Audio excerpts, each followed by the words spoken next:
Bonjour à toutes et tous. Je fais un petit test du micro pour savoir si vous nous entendez bien dans la salle.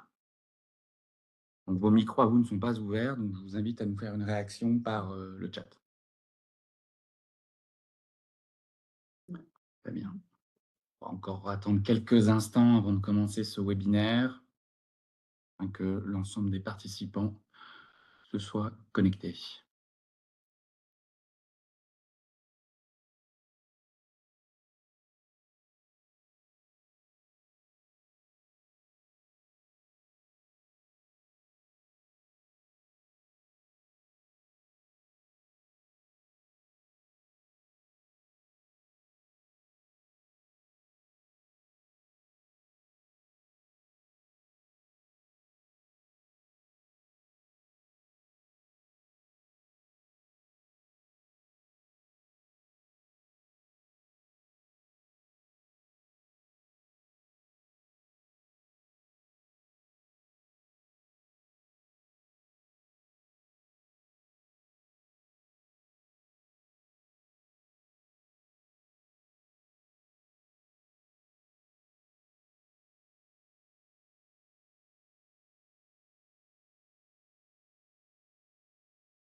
Bonjour à toutes et à tous. Je vous remercie au nom de l'ANR d'être présent ce jour pour le webinaire que nous consacrons à la quatrième édition de l'appel à projet Access ERC Starting. Et donc pour cette nouvelle édition 2026, je serai accompagné de la responsable du département, Christine Bouisset, qui participe avec moi et qui vous présentera également les contenus de l'appel à projet, et également de ma collègue Mechtil Derriot, qui m'accompagnera tout au long du processus d'évaluation, lors de votre dépôt et de l'accompagnement de celui-ci, jusqu'à la notification des résultats en juin prochain. Donc, vous l'avez peut-être vu, nous avons publié l'appel à projet en décembre dernier, le 23 décembre, et nous attendons une clôture de celui-ci le 24 février prochain à 13 heures. À partir de là, s'enclenchera la phase d'évaluation et de sélection de cet appel à projet qui durera peu ou prou 3 mois, dans lequel votre projet que vous aurez déposé via la plateforme sera évalué par 3 sous-panels et à la fin, un copil qui déterminera la sélection des projets. À partir de la notification des résultats, à partir de juin, s'enclenchera avec les lauréats la phase de contractualisation entre vous et votre établissement que vous aurez choisi comme établissement d'accueil. Nous avons indiqué dans le document de l'appel à projet juillet-août. Évidemment, la phase de démarrage effectif de votre projet, on va dire, s'étalera sur toute cette période jusqu'au 1er septembre. À partir de là, si vous rentrez dans des difficultés, on rentrera en contact avec vous, ou plutôt vous entrerez en contact avec nous et on déterminera d'un démarrage. Mais partez du principe que le démarrage au plus tard, tel que nous l'avons défini, est au 1er septembre 2026. Donc, vous l'avez vu, pour le coup, comme c'est la 4e édition, nous sommes plus sur un appel pilote, nous sommes maintenant sur un appel qui est installé au sein des appels que l'ANR a lancés maintenant depuis l'édition 2023. Les objectifs n'ont pas changé. Il reste celui de favoriser la carrière de jeunes chercheurs et de jeunes chercheurs postdoctoraux en leur permettant de préparer une première candidature à l'ERC Starting Grant dans les meilleures conditions. L'objectif étant de vous accompagner dans la préparation de votre candidature à l'ERC Starting et vous aider principalement à renforcer votre CV afin qu'il soit le plus compétitif possible à cet appel. L'objectif global de l'appel Access ERC pour nous est d'augmenter le taux de dépôt et in fine le taux de succès à l'ERC Starting Grant des candidatures d'équipes françaises en SHS. Les caractéristiques de l'appel n'ont également que très peu changé depuis 2023. Elles sont ouvertes uniquement aux disciplines des sciences humaines et sociales, avec pour objectif de financer un contrat postdoctoral de 24 mois, pour lequel nous l'avons dimensionné à 185 000 € maximum que vous pouvez demander à l'ANR pour vous accompagner pendant ces 24 mois. Nous précisons hors préciput, puisque ça, c'est la part qui reviendra à votre établissement qui vous accueillera. Donc, au total, c'est 185 000 € que vous pouvez ventiler principalement sur votre salaire d'une part, mais également sur tout ce qui favorisera à valoriser votre CV, mission, mission de terrain par exemple. Mais je vous le préciser tout de suite, ça ne vous permettra pas de faire des recrutements. La durée de contrat, donc, elle est bien de 2 ans. Elle est du 1er juillet au 31 août 2028, puisque nous espérons que dans l'intervalle, c'est-à-dire plutôt pour août 28 ou juillet 28, pour ceux qui ont été lauréats, vous ayez été invités par l'ERC à commencer un Starting Grant. L'objectif étant évidemment que vous soyez accueillis dans un laboratoire de recherche français. Ça, c'est la condition primordiale pour que vous puissiez être éligible à cet appel à projet. Vous vous engagez évidemment à déposer dans l'un des 8 panels SHS de l'ERC, et ça, nous vous demandons de le faire dès la phase de dépôt de cet appel à projet, puisque l'une des annexes vous invite à le spécifier, ainsi que le projet que vous souhaitez déposer chez nous à l'Access ERC, puisque vous vous orientez dans l'un des 3 sous-comités que nous avons dédiés pour que vous puissiez être évalué. Et évidemment, la durée de votre contrat, elle est de 2 ans, donc elle est de septembre 26, et vous visez uniquement le Starting Grant de 2028. Ça fait partie des évolutions que nous avons effectuées cette année pour cet appel Access ERC 2026. Les caractéristiques de la candidature, elles n'ont que très peu changé depuis 2023. Il faut qu'évidemment vous soyez titulaire d'un doctorat dans une des disciplines des sciences humaines et sociales et que vous candidatez à l'un des 8 panels SHS de l'ERC. Pour être éligible à l'appel ERC Starting Grant pendant la durée du contrat, il faut, et nous l'estimons, et nous avons décidé cela, que vous ayez soutenu votre thèse de doctorat entre le 1er janvier 2021 et le 31 décembre 2025. Et ça vous permettra d'avoir à minima 2 ans d'expérience à valoriser pour votre candidature à l'ERC Starting Grant.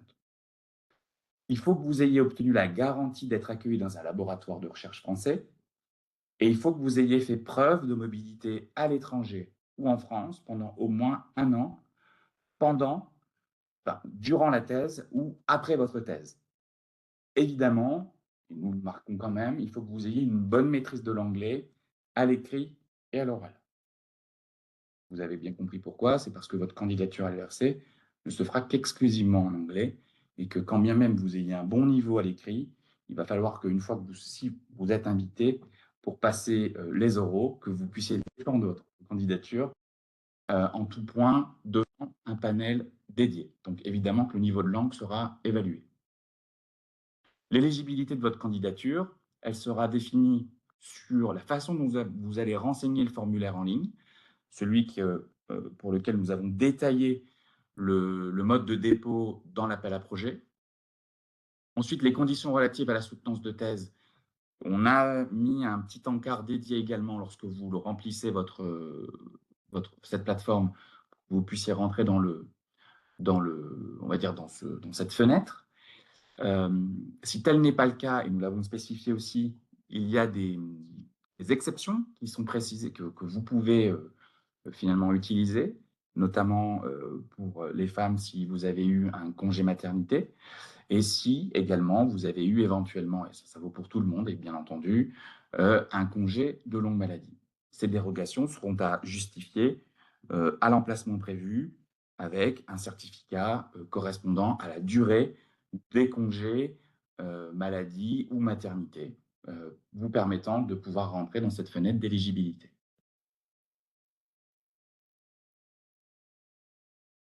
Je vais laisser la parole à Christine, pardon, pour vous préciser un petit peu les éléments du dossier et rentrer un peu plus dans le détail sur les attendus du document scientifique et ses annexes. Merci Tristan. Donc le dossier de candidature, pour les raisons que Tristan vous a exposées, on attend qu'il soit rédigé préférentiellement en anglais. Il y a 7 documents obligatoires qui sont absolument indispensables pour que la candidature soit considérée comme éligible. D'abord, le formulaire à renseigner et à compléter en ligne, hein, et c'est important de préciser qu'aucun document hors plateforme ne sera autorisé, c'est-à-dire qu'il n'est pas question d'envoyer des documents complémentaires par mail, a posteriori ou même à l'avance. Tout doit passer par la plateforme. Le cœur de la candidature, c'est un document scientifique de 15 pages maximum, tout compris, donc bibliographie incluse, et qui sera intitulé donc Stratégie de candidature à l'appel ERC Starting Grants. Je vais revenir ensuite sur ce qui est attendu dans ce document scientifique. Et donc ce document, il doit être accompagné de 5 annexes. Un CV court qui, là encore, est à renseigner directement sur la plateforme de dépôt.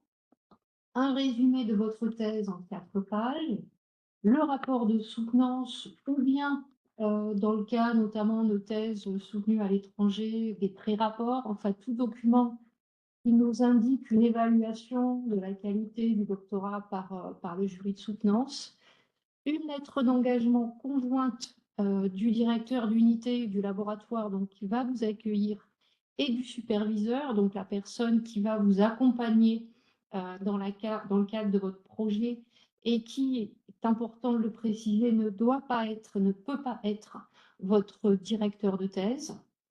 Et puis, une lettre d'engagement du candidat ou de la candidate. Oui. Merci. Donc, le document scientifique. Donc, comme je l'ai dit tout à l'heure, 15 pages maximum, tout compris. Il doit comporter un résumé de votre projet scientifique, a priori 2 pages maximum, un calendrier précis des tâches, quel va être votre programme de travail pendant les années du contrat postdoc, étant entendu que l'objectif principal de ces 2 années de postdoc sont de renforcer votre CV en vue de la candidature à l'Access ERC. C'est pour cette raison-là que le 3e document attendu dans cette stratégie de candidature, c'est une grille en fait, d'analyse, d'auto-évaluation qui va permettre au jury de mesurer l'écart entre votre CV actuel et puis le CV considéré comme nécessaire à une candidature ERC. Donc c'est ça qui va permettre d'apprécier la pertinence de votre projet, la faisabilité des mesures d'amélioration du CV que vous envisagez. Donc dans les rubriques de la grille, qui a priori sont des rubriques qui vous permettent de comprendre un petit peu ce qui est attendu, hein, on attend de vous que vous nous disiez ce que vous avez d'ores et déjà en publication internationale ou ce que vous visez à l'issue des 2 ans. Quelles sont vos expériences et collaborations à l'international? Quelles sont vos collaborations en France? Est-ce que vous avez contribué à l'organisation de manifestations scientifiques, colloques, journées d'études, séminaires, etc. Donc, vous voyez, ce n'est pas simplement un projet scientifique qui est attendu, c'est aussi une stratégie sur les 2 ans, sur comment est-ce que je vais améliorer mon CV sur les différentes facettes, en fait, d'un CV de chercheur. Oui. Merci. Qui amène en fait à la question de l'évaluation des candidatures, hein. Il y a 4 critères principaux. Bien sûr, le premier, c'est la qualité, l'ambition du projet scientifique.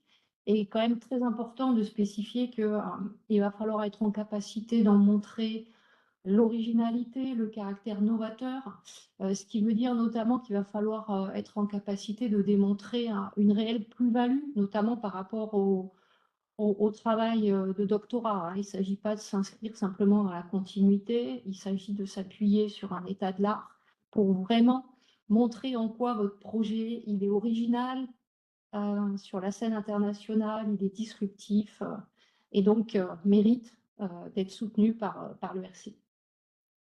Donc ça, c'est le premier critère. Le deuxième critère, c'est bien entendu votre stratégie de candidature. Est-ce qu'elle est réaliste? Est-ce qu'elle va vous permettre de véritablement accéder au niveau attendu?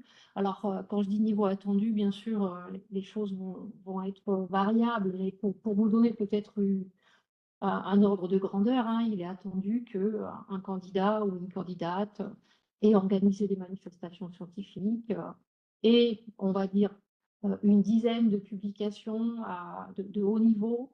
Donc, c'est à peu près ça, hein, ce qu'il faut attendre pour quelqu'un qui est mature pour une candidature à l'ERC Starting Grant.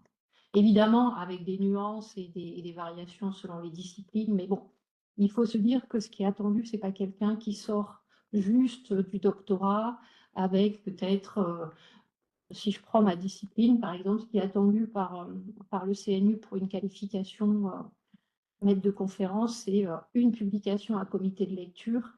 Il faut se dire que pour l'Access, voilà, on attend un niveau beaucoup plus important.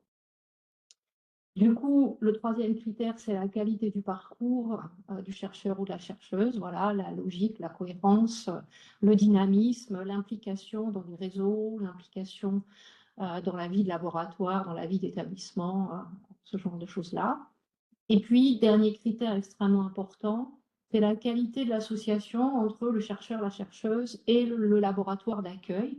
Il faut être en capacité de démontrer quelle va être la contribution du projet aux axes de recherche du laboratoire.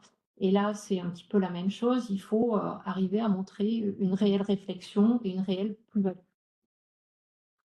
Donc ces 4 critères, ils seront les principaux éléments regardés par le comité d'évaluation.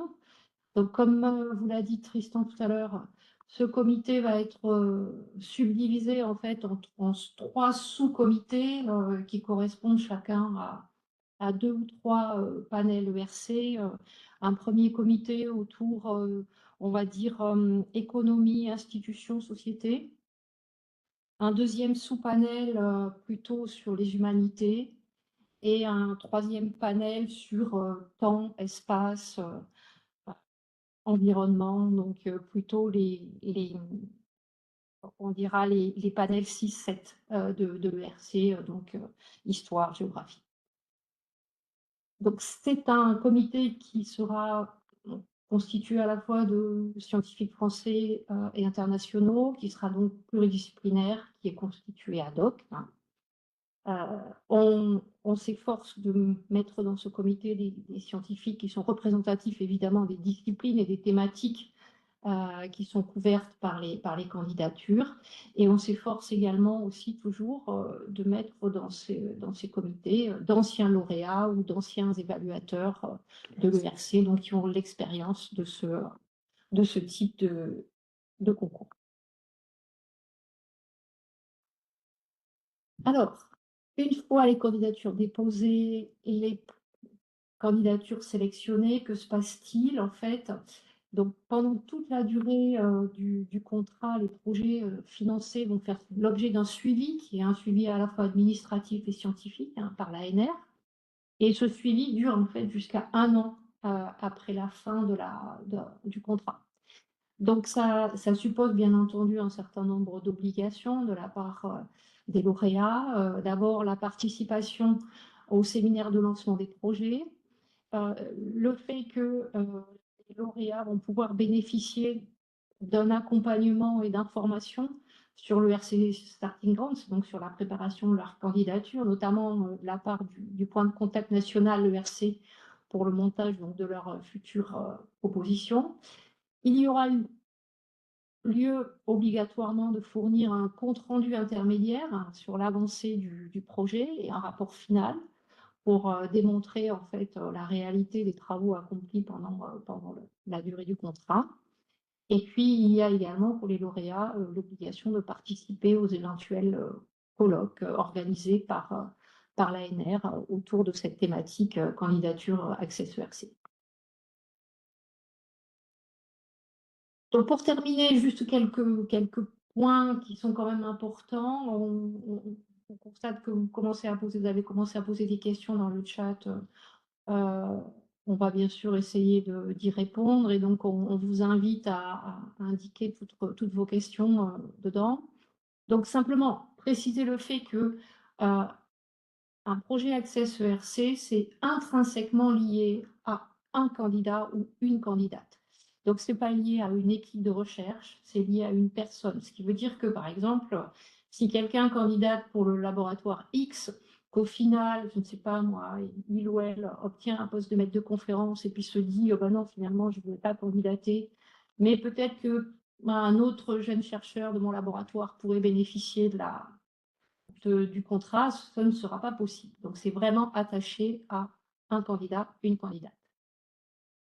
Pour ce qui est du financement, donc la bourse des 185 000 euros doit être versée en fait en 2 tranches. Et donc, bien entendu, le versement du solde est conditionné au dépôt effectif de la candidature en fin de contrat. Et autre obligation, et c'est extrêmement important, c'est que l'établissement et le laboratoire qui va vous accueillir pendant la durée de ce contrat postdoctoral doit obligatoirement être l'équipe qui va être aussi votre équipe d'accueil lors de la candidature ERC. C'est-à-dire qu'il ne s'agit pas de faire un postdoc dans un labo A pendant 2 ans et puis de candidater à l'ERC en réclamant, en demandant un labo B. Évidemment, l'équipe qui vous aura accompagné pendant les 2 ans est celle qui doit figurer dans votre candidature ERC. Autre précision, pour ceux qui ont déjà peut-être un peu d'expérience, il est important de préciser que Access et Tremplin sont complémentaires mais ne sont pas cumulables. Vous ne pouvez pas abonder aux deux dispositifs en même temps. De la même manière que Access n'est pas cumulable avec un autre contrat de recherche. Vous êtes supposé travailler à temps plein pour votre candidature pendant les 2 années. Il n'est pas question d'être postdoc ou ingénieur dans le cadre d'un autre projet simultané. Et dernier point extrêmement important, dans la mesure où tout le dispositif est destiné en fait à préparer une candidature pour 2028, enfin pour Access ERC 2028, il est absolument impossible d'envisager des prolongations, puisqu'en fait, ça ferait sortir de l'objectif principal du dispositif. Donc là, c'est extrêmement important. Il n'est pas possible de prolonger les contrats en nous disant, je ne sais pas, j'ai eu des difficultés d'accès au terrain, je voudrais prolonger 3 mois. Ce genre de dispositif ne sera malheureusement pas possible. Merci Christine. On va passer maintenant à la enfin, répondre à la majorité de vos questions que vous nous avez, soumises en ligne. Vas-y si tu veux, Mechtilde. Alors, il y a eu plusieurs questions sur la compatibilité du coup de l'Access avec d'autres contrats en cours. Et Christine a bien dit que c'était pas compatible. Du coup, plusieurs questions sur la possibilité de décaler le début de l'Access, du contrat Access pour permettre de terminer les Marie Curie ou d'autres contrats postdoc. Alors, c'est très lié en fait à chacun des candidats, du coup, puisque vous êtes tous attachés à vos parcours respectifs. On ne peut pas vous faire une réponse un peu générique là-dessus, puisque notamment, là, vous évoquez une Marie Curie, ça dépend quand est-ce qu'elle va s'achever, combien de temps après. Si c'est à amener à un décalage beaucoup trop important à votre contrat Access, on vous demandera de choisir, en fait. Donc, c'est pour ça que je ne peux pas vous donner une réponse euh, très directe là-dessus. Ça vraiment, c'est attaché à chacun des potentiels lauréats. Et là, on rentre dans un échange entre vous et nous, c'est surtout à vous après, de mesurer l'intérêt, soit de conserver votre Marie Curie ou de prendre un Access. Là, on ne peut pas se substituer à votre choix. Ensuite, on a plusieurs questions sur la mobilité à l'étranger. Comment est-ce qu'elle est calculée? Est-ce que c'est un an complet ou est-ce que c'est plusieurs missions cumulables?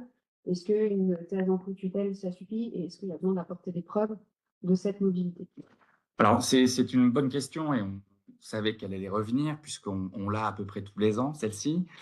La condition de mobilité, en fait, elle est importante puisque vous le savez bien, l'ERC, bien que ce ne soit plus une condition pour eux, quand même analyse et mesure cette capacité que vous aviez pu avoir tout au long de votre parcours à avoir été un chercheur en capacité de se mouvoir dans d'autres environnements scientifiques.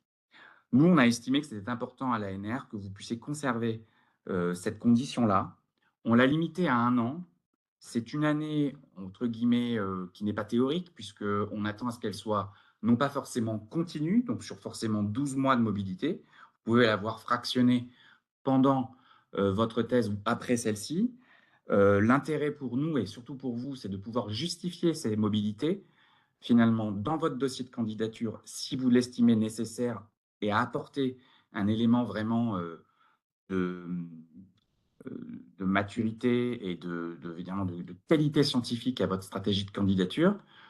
Par contre, mais on l'attend surtout, cette condition de mobilité, à ce que vous puissiez la détailler dans votre CV. Et vous l'avez vu, si vous avez commencé à saisir votre document, enfin votre candidature en ligne, dans la section du CV, vous pouvez renseigner un certain nombre d'éléments, mais surtout, il y a une partie, on va dire, champ libre. Et c'est là où les membres du panel seront en mesure de mesurer cette mobilité euh, telle que nous l'attendons, nous, à l'ANR. Donc, je précise bien que cette mobilité, elle n'est pas tant liée à une distance géographique, mais elle est surtout liée à un changement effectif d'environnement scientifique et ou institutionnel, et de manière à ce qu'elle soit plutôt vue comme quelque chose de qualitatif à votre parcours. Ensuite, on a plusieurs questions sur la fenêtre d'éligibilité Oui. et pourquoi on a fait le choix est-ce pourquoi on n'est pas calé sur les modifications au sein de l'ERC et pourquoi ce choix? Sinon, on Oui. peut répondre à deux. Mais Oui, vas-y. le choix, en fait, c'est d'être rationnel avec les règles internes de l'ANR. Donc, en fait, les règles sont calquées sur celles de l'appel à projet générique et donc des dispositifs jeunes chercheurs, jeunes chercheuses. Donc, en fait, chaque congé donne droit à 12 mois, en fait, de dérogation. Mais c'était plutôt lié à la fenêtre d'éligibilité. Les dus, Oui. oui, mais en fait, donc, déjà sur ça, c'est cette raison-là. Sur la fenêtre elle-même, en fait, c'est calé au final sur l'analyse que nous faisons de la réussite ou de l'échec à l'ERC. En fait, les candidatures, entre guillemets, trop jeunes, alors quand je dis jeunes ou anciennes, c'est pas du tout des critères d'âge en tant que tel, hein. C'est les critères d'expérience et de durée post-doctorat. Donc en fait, les candidatures trop récentes n'arrivent pas dans le cadre des 2 ans, au final, à, améliorer suffisamment leur dossier, la qualité de leur dossier pour être, considérés, et pour réussir à l'ERC. Donc ça, c'est la première chose et donc ça, c'est pour la partie basse de la fenêtre et pour la partie haute, le constat que nous faisons, c'est que lorsque l'expérience post-thèse est trop importante, finalement, on sort quelque part de la fenêtre de tir, de l'ERC pour aller vers d'autres dispositifs plutôt consolidateurs, etc. Donc, en fait, considérés comme étant des gens qui sont déjà dotés d'une expérience solide. Donc, en fait, c'est positionné par rapport aux différents dispositifs de l'ERC et la quantité d'expérience requise par chacun de ces dispositifs. Donc, c'est pour ça, en fait, qu'il y a cette fenêtre assez précise. Alors, pour tout ce qui est questions, je vois de plus en plus de questions quand même très précises à certains cas arriver dans le chat. Pour celle-ci, je vous invite à nous écrire directement par mail tout ce qui concerne les terrains de recherche, est-ce que c'est éligible à la mobilité, etc. Vraiment, contactez-nous directement. Pareil pour tout ce qui est question sur les congés, parentalité, maternité, etc. On peux répondre à peut ça. revenir rapidement sur le congé maternité. On garde, pour le coup, on s'est attaché plutôt aux règles du JCJC de l'agence, enfin de l'ANR, à savoir un congé maternité, c'est 1 an par enfant, ou la durée du congé qui vous a obligé à vous absenter pour effectuer cette naissance. Même chose pour les congés maladie. Et comme je vous l'ai précisé déjà, on a une section dédiée dans le dépôt de candidature pour que vous puissiez justifier ces éléments avec soit l'arrêt maladie correspondant au certificat de naissance. Voilà. Donc ne vous inquiétez pas là-dessus. Si vous êtes déjà, vous avez commencé un dépôt de candidature, ce point-là arrive très vite lorsque que vous commencez le dépôt et vous avez une section, une exception, et on vous demande de renseigner ces éléments. Donc ne vous inquiétez pas là-dessus. On a également plusieurs questions sur l'accueil dans le laboratoire. Qu'est-ce qui est attendu concrètement en termes d'accueil? Est-ce qu'on peut être inscrit dans un laboratoire mais être en mobilité à l'étranger pendant la durée du labo? Qu'est-ce qui est attendu comme encadrement, comme investissement du laboratoire dans le dossier? Est attendu principalement de votre laboratoire d'accueil qu'il vous offre déjà des bonnes conditions d'accueil, puisque je me permets d'aller peut-être un peu plus loin, j'ai eu la question, qui vous offre éventuellement un bureau, des accès, que vous puissiez vraiment être bien accueillis, on va dire, dans leur environnement. Ensuite, il faut que surtout vous, que votre dossier, le projet de recherche que vous souhaitez mener, s'inscrive bien dans la stratégie de ce laboratoire de recherche, pour que vous puissiez vraiment vous inscrire dans leurs objectifs. Sur le besoin de supervision, évidemment, c'est un accompagnement qui est fait par un superviseur. Et celui-ci s'engage soit à vous suivre de manière soit régulière, mais ça, nous, côté ANR, on ne rentre pas dans l'échange que vous pouvez avoir avec celui-ci. Et sur la question de savoir si vous pouvez être en mission pendant ce contrat Access ERC, de toute façon, vous allez devoir l'exposer, ce besoin-là, parce que vous devez mener une recherche bien particulière, bien précise, et que notamment dans votre stratégie de candidature, étant attendu que dans celle-ci, vous puissiez montrer qu'est-ce que pendant ces 2 ans, ça va vous apporter pour maturer ce projet, pour que vous puissiez encore un meilleur candidat à l'ERC. Ce besoin se fera ressentir, cette mobilité lointaine de votre laboratoire. Si ça s'inscrit bien, que c'est très cohérent, que vous le justifiez bien, il n'y a pas de... Nous, en termes d'éligibilité déjà, ça ne nous posera pas de problème. Ce sera plutôt à convaincre le comité de la pertinence de ce choix et de cet accompagnement qui se ferait de manière très distanciée. Donc, voilà ce qui est attendu principalement. On a également plusieurs questions sur la grille de la stratégie de candidature. Est-ce qu'on a une trame? Oui. Est-ce qu'on peut préciser ce qui est attendu? Comment faire l'équilibre entre le dossier de candidature, enfin, le projet scientifique et la stratégie? Encore une fois, on vous a mis à disposition une trame sur le site de la page web de l'appel à projet. Comme son nom l'indique, c'est une trame, c'est-à-dire que nous, on a mis des sections. des attendus qui sont pour nous un projet, on va dire, qui rentre dans un certain canon. C'est notre attendu d'un point de vue, on va dire, de dossier. On attend un certain nombre de pages pour que vous puissiez exposer votre projet scientifique et le reste sur l'auto-analyse. J'ai envie de dire, après, ça vous appartient à vous si vous voulez en mettre un peu plus dans un champ plutôt que dans un autre. Ce qui est important, c'est que vous puissiez être en mesure, enfin, déjà que toutes les sections soient quand même présentes, c'est quand même la clé, et que ce soit suffisamment clair et intelligible pour le comité d'évaluation qui aura regardé très finement vos 15 pages, et je me permets de rajouter cela, puisque j'ai vu le point passé, ça incorpore la page de garde, ces 15 pages, donc bibliographie comprise, comme vous l'a dit Christine. Mais le comité ne regardera pas uniquement que votre dossier de candidature, qui est l'élément clé. Toutes les annexes que vous allez apporter, qui sont des attendus de l'éligibilité, seront toutes observées par les membres du comité.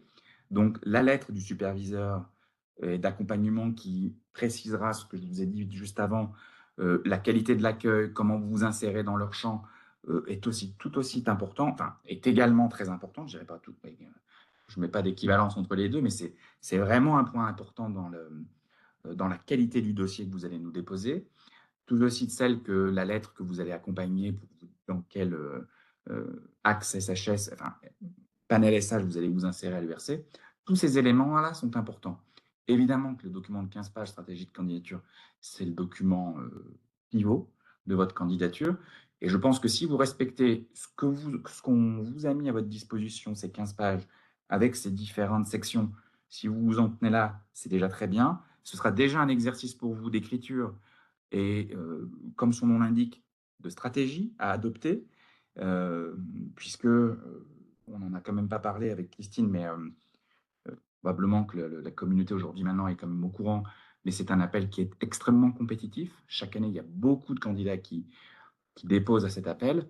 Donc, sachez que on ne l'a pas appelé pour rien stratégie de candidature, ce sera quand même à vous d'adopter la bonne démarche pour répondre à l'attendu de cette trame et convaincre un panel d'experts sur votre discipline et ses thématiques. Et dans le même ordre d'idée, il y a plusieurs questions sur le CV à remplir sur Iris, en termes de à quoi ça ressemble, ça je peux peut-être y répondre. Vas-y, oui, bien sûr. Le CV sur Iris est un CV avec plusieurs blocs prédéfinis, certains avec des champs libres, où vous pouvez écrire avec un nombre limité de caractères, mais quand même assez librement, et d'autres avec des champs prédéfinis, notamment pour les publications à rentrer, vous ne pouvez pas en mettre plus de 5. Et c'est vraiment borné par la plateforme. Est-ce qu'il doit être rédigé en français ou en anglais? On s'encourage quand même à utiliser l'anglais, puisque vous préparez à une candidature à l'ERC quand même. Donc, c'est plutôt bienvenu. Mais la plateforme est assez facile d'utilisation. C'est-à-dire que le conseil serait de ne pas se connecter les 24 dernières heures, mais de créer son dossier à l'avance pour bien voir, en fait, identifier les rubriques, les éléments à renseigner. Il y a une question là-dessus, est-ce que c'est le chercheur, la chercheuse, ou est-ce que c'est ton superviseur qui crée le dossier? C'est bien la personne qui candidate. C'est à vous de créer votre dossier. Il y a une question aussi qu'il faut peut-être éclaircir sur des problèmes de date. Et il nous est dit que l'idée, c'est de disposer de 8 à 10 mois de contrat Access ERC après le dépôt de son projet en octobre 2027. Pardon. En fait, ce qu'il faut savoir, c'est que l'ERC, l'édition 2028, or, la candidature se dépose à l'automne 2027. Octobre. Voilà, donc l'idée, c'est de pouvoir déposer sa candidature en 2027. Ensuite, le processus d'évaluation de l'ERC se déroule dans l'automne, l'hiver 2027-2028. Ceux qui sont retenus sont invités à venir passer un oral pour l'ERC. Voilà. Donc, c'est ça les histoires de date. Vous candidatez à l'édition 2028, mais vous déposez votre dossier de candidature en octobre 2027. Je précise, il y a aussi une question dans le chat là-dessus. Pour le RC, il y a un oral. Dans le cadre de l'appel qui nous concerne ici, l'appel ANR, il n'y a pas d'oral. Non. Justement, enfin, je fais le lien avec ce que dit Christine. Justement, c'est pas par hasard qu'on vous laisse ces 2 ans, parce qu'on sait que, une fois que vous avez fait le dépôt, déjà vous n'êtes pas vous dans la nature, vous êtes toujours encadré par votre, laboratoire d'accueil, que vous vous êtes engagé à déposer avec celui-ci comme host institution auprès de l'ERC, donc ça vous lie aussi sur votre candidature, mais également si vous êtes pris après à l'oral, que vous puissiez être accompagné jusqu'au bout, d'un point de vue à la fois pour vous, contractuel, avec votre établissement qui vous aura accompagné pendant 2 ans, puisque, comme je vous l'ai dit au tout début de la présentation, les résultats de l'ERC 2028, du coup, arriveront en juillet. Généralement, c'est comme ça, s'ils respectent, il n'y a pas de, on va dire, de catastrophe d'ici là. S'ils respectent les calendriers, ce sera en juillet 2028. Donc, il vous restera 1 mois, ou après un peu plus, après à vous de vous engager après avec votre contrat ERC avec eux. Et après, il vous restera 1 mois avec nous à solder ce qui restera. Donc là-dessus, c'est pas anodin qu'on a calibré à peu près comme cela ces fenêtres de temps entre le moment où on fait l'évaluation de l'ERC starting, enfin l'Access ERC 2026 pour une candidature à l'ERC 2028 qui vous oblige à déposer en octobre 2027. Et ça fait partie, pardon, excusez-moi Mathilde, d'un des éléments importants, puisque Christine vous a dit que vous aviez des livrables, notamment un à nous remettre, c'est le rapport, on va dire, intermédiaire, mais il s'accompagnera de la preuve de dépôt que vous avez bien déposée à l'ERC, puisqu'à partir de là, nous, on déclenchera le solde de votre projet à cette occasion. Alors, j'essaie toujours de regrouper les questions. Il y en a plusieurs concernant, il y en a eu 2 ou 3 sur la grille d'évaluation utilisée par les évaluateurs, est-ce qu'elle est accessible aux candidats? Parce que, visiblement, la trame est trop vague sur les critères attendus. Et autre question, il y a plusieurs questions autour des grilles de salaire, où est-ce qu'ils au point de retour? Est-ce qu'il y a des ingénieurs de projet à l'ANR? Est-ce que nous, on accompagne le montage de projet ou est-ce qu'il faut contacter les laboratoires d'accueil pour monter les projets? Alors, je vais répondre d'abord en rebours et puis peut-être Christine reviendra sur les critères. Sur tout ce qui est accompagnement de votre candidature, malheureusement, et c'est à notre corps défendant, on ne peut pas vous accompagner dans le montage de votre projet, dans la réflexion que vous pouvez avoir, euh, parce que c'est dans nos prérogatives, on ne peut pas vous accompagner.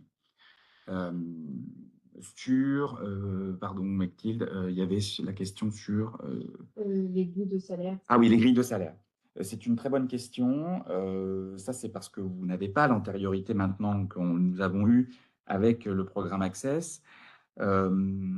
C'est pour ça qu'on vous met à votre disposition de pouvoir ventiler ces 185 000 euros, finalement un petit peu comme vous le voulez. C'est pour ça qu'on vous invite à aller voir au plus tôt, si ce n'est pas encore fait, notamment sur l'accompagnement que vous pourriez avoir, et surtout pour l'aide au montage auprès de vos laboratoires que vous souhaitez d'accueil, puisque ce sont avec eux que vous pouvez déterminer à peu près le contrat et le niveau de rémunération que vous pouvez attendre. Ce n'est pas avec nous que vous visez cela, c'est avec votre laboratoire d'accueil. Et ces 185 000 euros vous sont vraiment libres d'utilisation. C'est-à-dire que vous pouvez écrire, ça ne vous sera pas autant porté préjudice. Vous pouvez mettre, je vais dire vraiment un exemple complètement théorique, 160 000 euros de prévu sur 2 ans pour votre salaire. Après, libre à vous de pouvoir après justifier les 25 derniers 1000 euros qui vous seraient disponibles pour pouvoir monter en compétences et maturer votre dossier, votre candidature, votre profil pour le RC. Voilà, c'est tout ce que je peux vous dire là-dessus. Après, c'est vrai que c'est des questions très contractuelles qui ne nous regardent pas, nous, directement à ANR. Nous, on est vraiment sur l'amont de cela. Lorsqu'on contractualise on contractualisera pas avec vous directement, bien que vous soyez notre interlocuteur.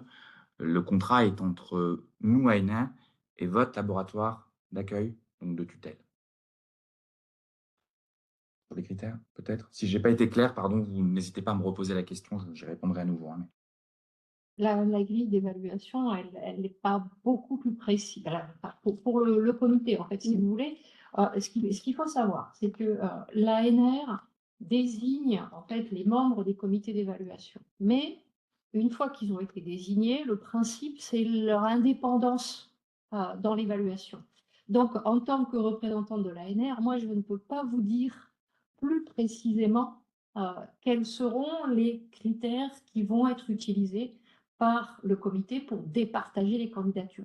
C'est-à-dire qu'eux vont recevoir finalement les mêmes consignes que vous, en disant, ben voilà, les principaux critères seront l'excellence scientifique, seront la qualité de la stratégie, seront, etc. Et donc, c'est ensuite à eux, d'accord, de hiérarchiser, définir plus précisément comment ils entendent collectivement ces différents critères. Donc, l'ANR ne peut pas vous répondre de façon plus précise parce que c'est le principe même de l'indépendance absolue des comités d'évaluation. Donc, je ne peux pas vous dire plus de choses comme ça. J'ai vu une question sur la mobilité. Est-ce que vous pouvez avoir des missions? Évidemment que cette bourse, après, elle est. Enfin, on va vous demander une petite justification, votre contrat, enfin, comme je vous l'ai dit juste précédemment, mais évidemment que des missions peuvent être utilisées dans le cadre de cette bourse, hein. C'est tout à fait l'objet, si elles viennent à valoriser votre candidature et votre projet ERC, bien entendu. Là-dessus, il n'y a aucune difficulté. J'ai également vu parce que je vois les questions apparaître comme ça sur l'oral, dont Mathilde vient de vous répondre. À l'ANR, donc sur l'appel Access ERC, il n'y a pas d'oral actuellement attendu. C'est pas prévu dans l'évaluation. L'oral est attendu pour vous, si vous passez la première étape de l'ERC Starting. Vous aurez un oral, donc la deuxième étape, face à un jury. Et c'est là où, évidemment, si vous avez peut-être un niveau de langue pas suffisamment abouti, de pouvoir le développer et d'être le meilleur possible pour que vous puissiez vous défendre face à ce jury. Je précise également que, Christine vous l'a dit, dans le suivi scientifique, on vous propose également un accompagnement auprès du point de contact national ERC. Sachez également que ce point de contact, tout au long de votre parcours au sein d'Access ERC, et sera là aussi pour vous aiguiller justement sur le montage de votre projet à l'ERC, mais aussi sur votre préparation à l'oral. Donc, on vous recommandera d'aller les rencontrer. On vous les fera rencontrer au sein de l'ANR et après vous serez invité à probablement à les revoir tout au long de vos 2 ans de contrat avec nous. Alors, il y avait aussi plusieurs questions sur l'originalité des projets déposés. Est-ce qu'on peut reprendre une candidature à la NSCA, par exemple, ou est-ce qu'un projet peut être très proche d'un projet qui est déposé par le superviseur dans un appel ANR? Exemple. Alors, pour la question du superviseur, ma réponse serait que ce ne serait pas une très bonne idée. Parce que, en fait, un des objectifs de l'appel, c'est quand même de permettre une autonomisation du jeune chercheur ou de la jeune chercheuse, c'est-à-dire de monter en compétence pour produire une recherche autonome et non pas la recherche telle qu'elle est cadrée par le superviseur. Donc, en fait, il faut comprendre ce dispositif comme celui d'une autonomisation. Donc, si vous vous contentez de reprendre le projet de votre superviseur, évidemment que là, vous ratez la case. Il y a aussi des questions sur quel est le taux de réussite. Alors, l'année dernière, on a reçu à peu près 170 candidatures. Il y a eu, si je ne m'abuse, une 15 lauréats. Oui. Donc, voilà, ça vous confirme que l'appel est très compétitif. Il y a une question aussi sur, du coup, le taux de réussite. Donc, on a eu donc le retour des premières candidatures Starting Grant des premiers lauréats d'Access et donc la moitié des... Alors, Vas-y. il y a eu 9 lauréats français au Starting Grant ERC et de ces 9, 4 sont issus d'Access ERC. Donc, donc ce qui montre qu'il y a, un effet levier potentiel à obtenir un accès ERC. C'est pas négligeable dans votre capacité à maturer votre projet et à vous rendre à vous rendre plus compétitif lors de votre dépôt à l'ERC Starting. Après, il faut quand même préciser que, au-delà de la candidature, à l'ERC, qui est évidemment le cœur, du sujet, avoir 2 ans pour soi, pour conduire ses propres activités de recherche, pour étoffer son CV, bien entendu qu'au-delà de la candidature ERC, ça va être utile aussi pour les candidatures aux concours nationaux, que ce soit CNRS, que ce soit, enseignant-chercheur, et cetera.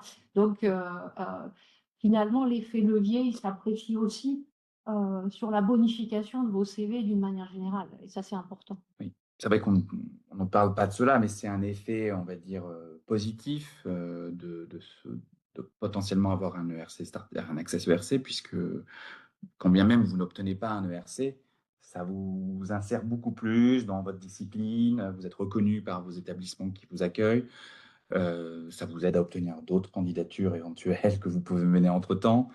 Donc, vous avez tout intérêt à essayer d'avoir un dossier compétitif, stratégique. Encore une fois, je reviens juste sur peut-être le point de l'originalité du dossier qui est attendu. Évidemment, est attendu quand même un dossier original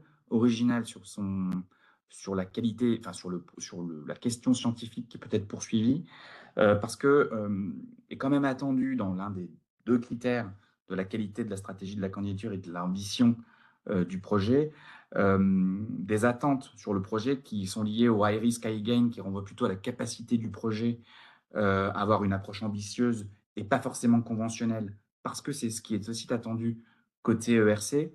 Donc n'oubliez pas que il y a cela qui sera quand même mesuré et on va dire recherché par des membres de comité qui sont rompus, comme on vous l'a dit, à l'exercice d'évaluation, non pas que chez nous à l'ANR, mais aussi parce qu'on prend des anciens membres de l'ERC, donc qui connaissent le niveau d'ambition d'une candidature, d'un dossier pour obtenir une ERC.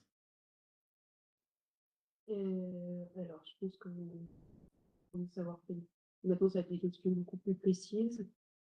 Il y a quand même quelques questions sur ce qui est possible de financer avec le montant de la bourse, des prestations, du matériel, des publications, des stagiaires. Alors, à peu près tout ça, à l'exception de contrat de travail. Voilà. Parce que vraiment, l'idée est centrée sur vous et pas forcément d'utiliser, entre guillemets, une personne, un potentiel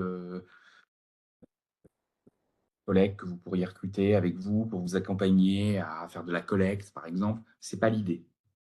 L'idée est vraiment de pouvoir vous aider à vous maturer, vous. Donc après, évidemment, c'est des choses qui peuvent se discuter, mais vraiment à l'extrême marge d'un dossier si c'est vraiment nécessaire. Après, on ne peut pas nous vous engager complètement sur l'éligibilité, si c'est plutôt ça votre question. Est-ce qu'on rendrait éligible une dépense complètement incohérente dans un dossier que vous avez mené? On regarde avec vous après, une fois que vous êtes lauréat. Mais vraiment, essayez de rester dans les canons attendus de l'appel. C'est vraiment ça qui est attendu à l'heure dite de la clôture de cet appel. Alors, il revient des questions sur, sur les critères d'évaluation. Alors, je vais quand même élaborer un peu sur la qualité scientifique. Qu'est-ce qu'on va entendre par qualité scientifique du projet? C'est le fait qu'il y ait une question de recherche qui soit claire, qu'elle produise des avancées de connaissances par rapport à l'état de l'art, donc qu'il y ait un état de l'art qui nous soit en capacité de nous démontrer quelle va être la plus-value scientifique du projet. Il y a toujours un critère relatif à la méthodologie et aux hypothèses de recherche. Est-ce que les hypothèses et la méthodologie envisagée sont en phase avec le questionnement? D'accord. Est-ce que ensuite la mise en œuvre du projet est réaliste? C'est-à-dire, est-ce que je sais pas, les missions de terrain, le recueil de données, les enquêtes, et cetera, sont en cohérence avec les objectifs et les questions de recherche qui ont été posées? Est-ce que, en termes de calendrier, ça apparaît réaliste?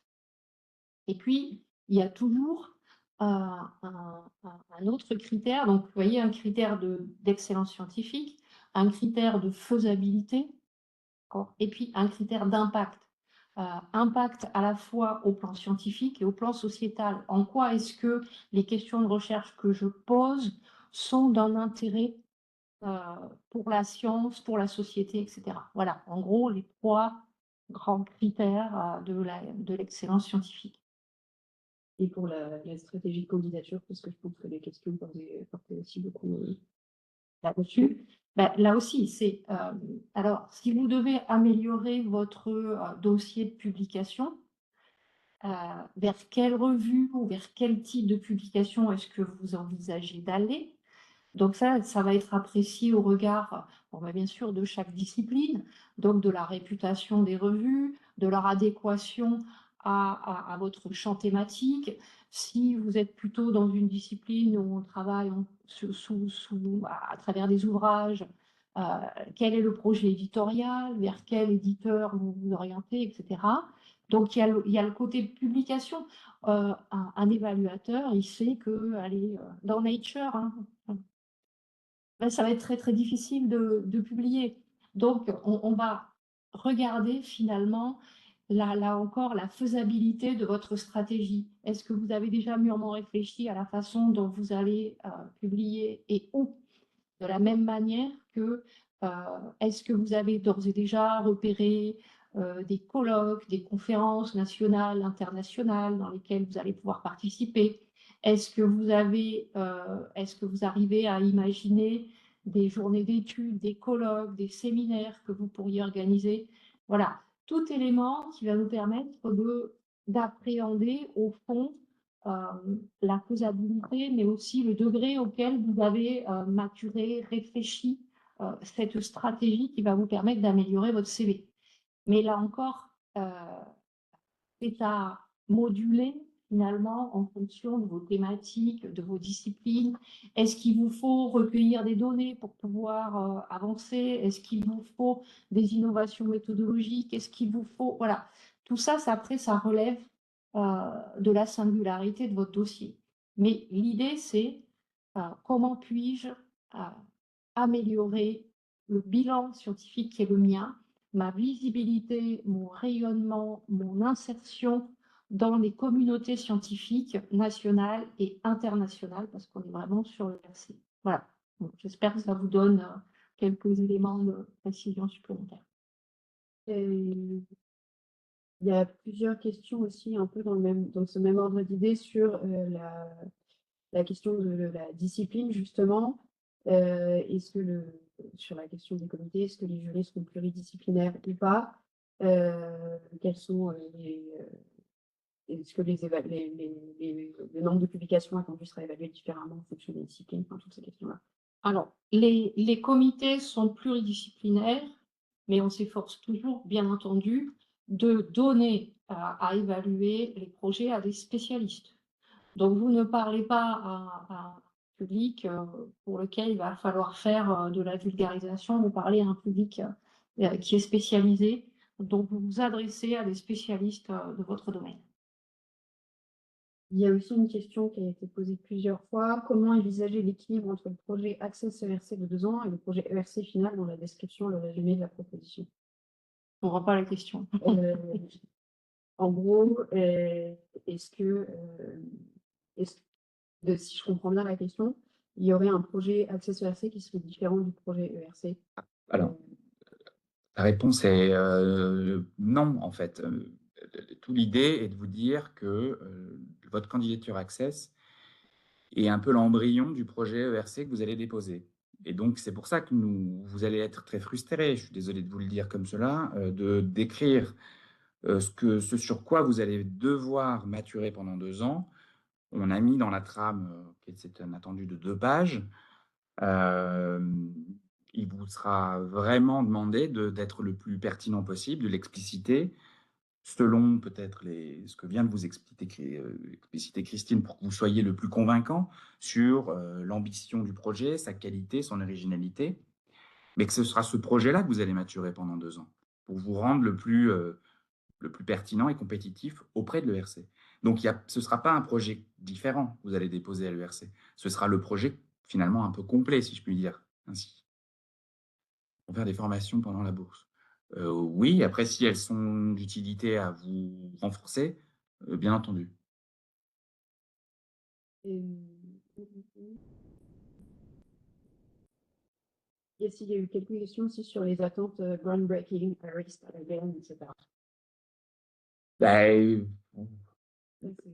c'est vraiment, C'est le comité scientifique, exactement, ce sera perçu par les évaluateurs, le comité qui estimera le positionnement de ce projet en fonction de l'état de l'art, en fonction de ses ambitions, de ce que vous allez mettre en place pour aussi le rendre aussi original en fonction de l'axe, de la façon dont vous allez l'aborder, pour le rendre pertinent aux yeux de ce comité, évidemment, d'une part, puisque c'est le premier objectif, c'est de convaincre le comité Access, et in fine, si vous êtes lauréat, d'aller encore plus loin dans cette démarche-là pour convaincre le panel ERC, puisque après ce sera celui-ci que vous allez viser.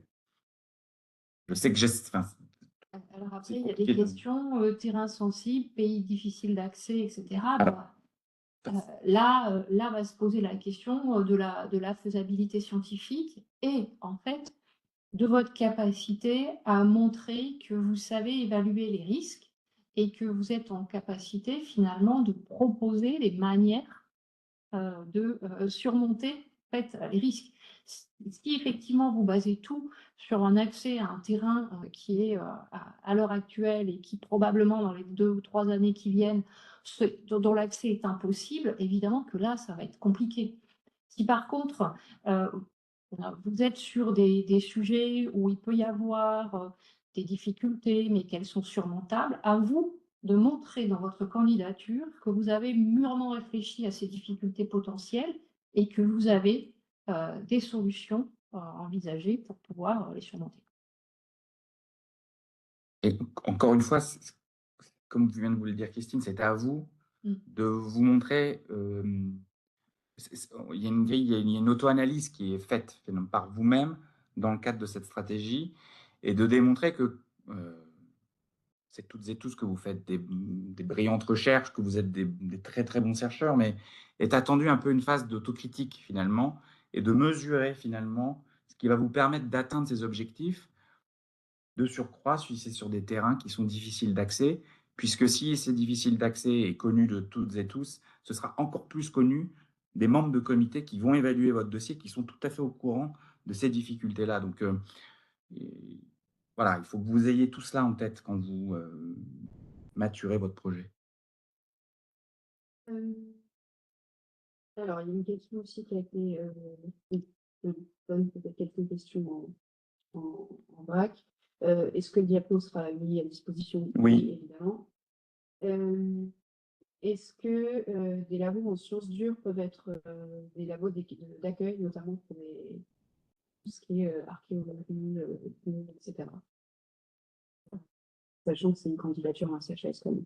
Oui, voilà. Alors après, on ne peut pas interdire une démarche interdisciplinaire, mais encore faut-il qu'effectivement la candidature démontre de façon très très claire en quoi elle se rattache au champ des SHS.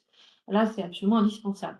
Mais qu'ensuite, euh, il puisse être extrêmement intéressant d'être hébergé dans un laboratoire en sciences dures, oui, pourquoi pas. Mais à condition que vous puissiez aussi démontrer que votre superviseur sera en capacité de vous accompagner dans le cadre d'une démarche et d'un projet qui est quand même clairement SHS. Voilà. Je vois aussi des questions. Il y a une question, l'institution peut-elle être une institution française à l'étranger? Donc, je pense Oui. typiquement les écoles françaises, Oui. bien sûr. C'est des équipes d'accueil. Tout à fait.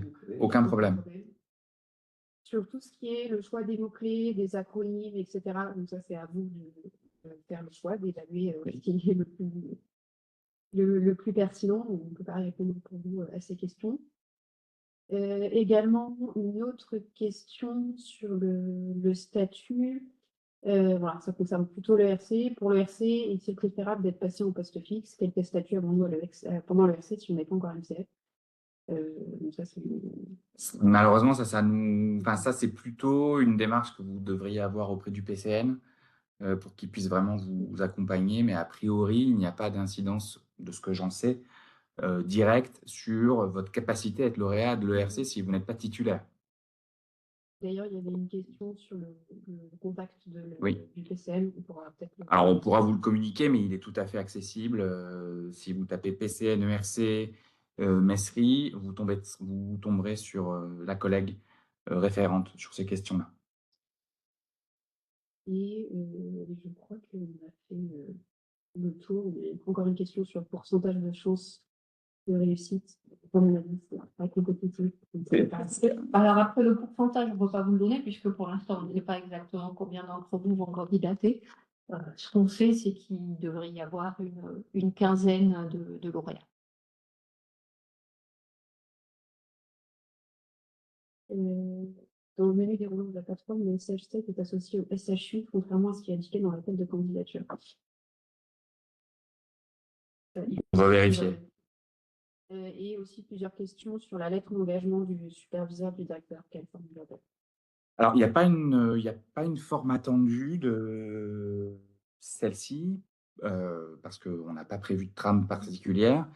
Toutefois, on incite surtout à ce que vous puissiez être entre guillemets, le mieux accompagné, à savoir à ce qu'elle puisse indiquer les formes d'accompagnement qui seront offertes par le laboratoire. Ça, c'est comme je vous l'ai précisé, de démontrer vraiment l'insertion que vous aurez dans le laboratoire concerné. Et voilà, à peu près, c'est ce qui est attendu. Sur la forme, aucune forme attendue. Si je peux me permettre, le plus c'est lapidaire, le moins ça vous sera à votre avantage. Le plus c'est détaillé, il y aura une forme de vrai engagement de la part de votre laboratoire et de votre superviseur, le mieux ce sera pour vous. Je ne sais pas si la question a été posée dans le chat, mais si par exemple un laboratoire a été visé par plusieurs candidatures, c'est possible. Le comité ça ne sera pas inéligible. Par contre, justement, il y aura un vrai enjeu sur la lettre d'accompagnement. Donc, elle ne pourra pas être uniforme pour l'un et pour ces deux, par exemple, potentiels candidats.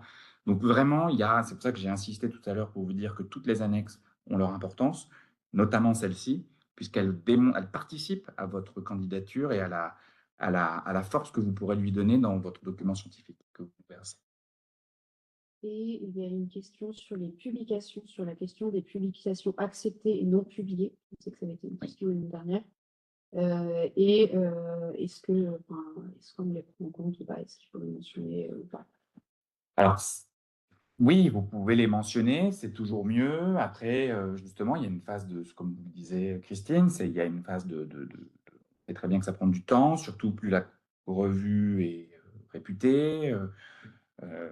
Ça participera aussi à la qualité de votre candidature probablement. Donc, je pense que oui, ça peut ne pas vous être préjudiciable. Oui. Voilà. Je pense qu'il faut vraiment très très clairement indiquer si la publication est seulement soumise, si elle est acceptée.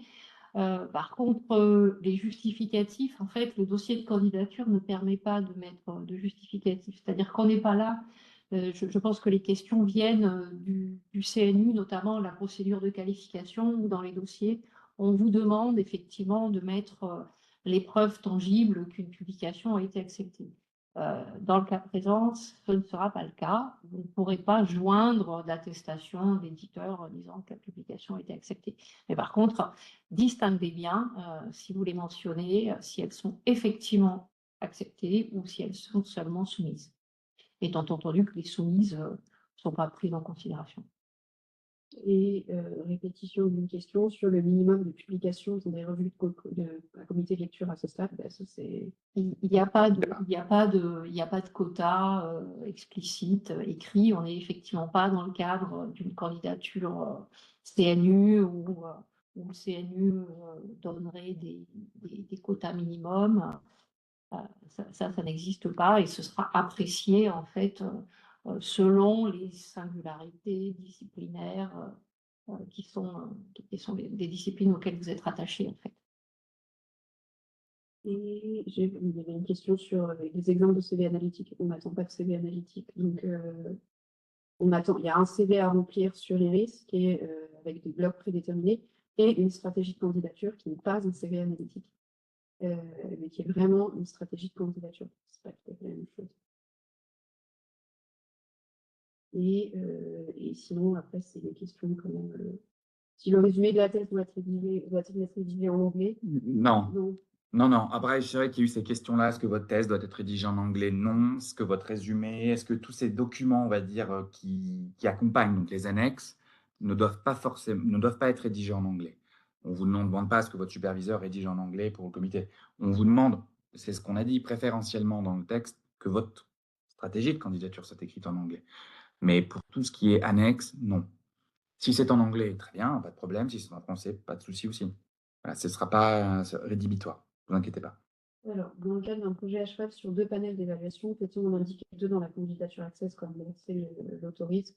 Non, parce que, je sais pas. Parce que la La plateforme plateforme ne permet pas. ne le permet pas.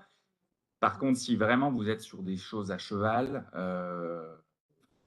interdisciplinaires, mentionnez-le dans votre document scientifique et comme ça, nous, ça nous permet aussi de l'attribuer aux bonnes personnes, au bon panel et que vous soyez évalué de la manière la plus équitable possible.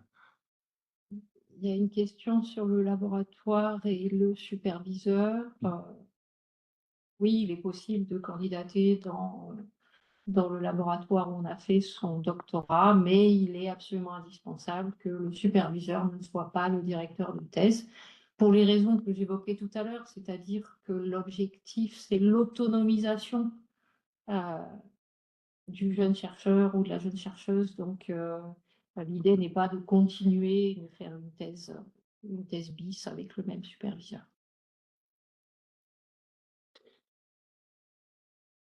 Pour toutes vos questions, je dirais plus personnelles, liées peut-être à vos disciplines, à vos terrains, si vous avez des questions encore sur les questions de mobilité, si on n'a pas été suffisamment clair, évidemment que nous sommes à votre disposition. Vous trouvez nos informations de contact sur la page de l'appel à projet.